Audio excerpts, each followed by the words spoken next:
Well, I know what the plays are now.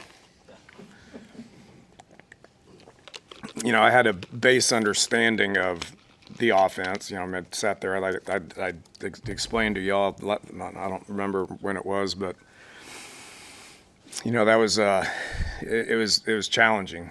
To come in and dissect everything and figure out who we wanted to get the ball to, figure out what plays we wanted to run. I did narrow it down by about 50%.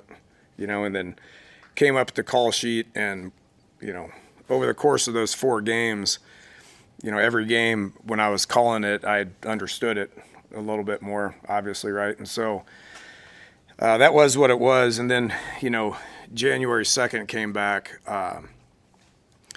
and I think Coach wanted me back on like January 1st, and I was like, I need at least a couple days off here. I never worked so hard in my life, but coming in, so it was good that I didn't have to go out on the road. Okay, so January, I didn't have to go out on the road, which was awesome. So I sat here for a month and just watched every cut up, and figured out stuff I wanted to do, figured out stuff that I didn't want to do. There's subtle changes in terminology. There's subtle changes in whether it's sets or plays or whatever, but the majority of it's going to stay the same. I mean, we have good coaches here. This is a good scheme. It makes sense to Dylan. It makes sense to Coach Raiola, which from an O-line perspective is incredibly important.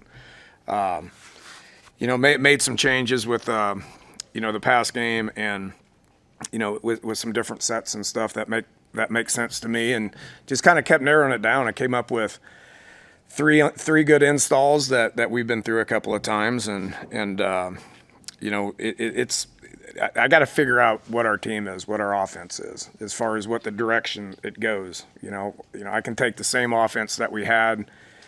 I'm going to be a lot more comfortable with it, but then tweak it based on what I see being good, seeing bad. And that's what spring football is all about. So excited to be in it. Been here working with them for 4 weeks, and in the off-season stuff, mat drills, commitment week, but we got some football stuff in, so we set our spring installs based on that, and we've been through it 3 times right now, so all that's good. Excited about it. Now it's just figure out who are our players, who are our better players, what do we do well. That's going to take a long time.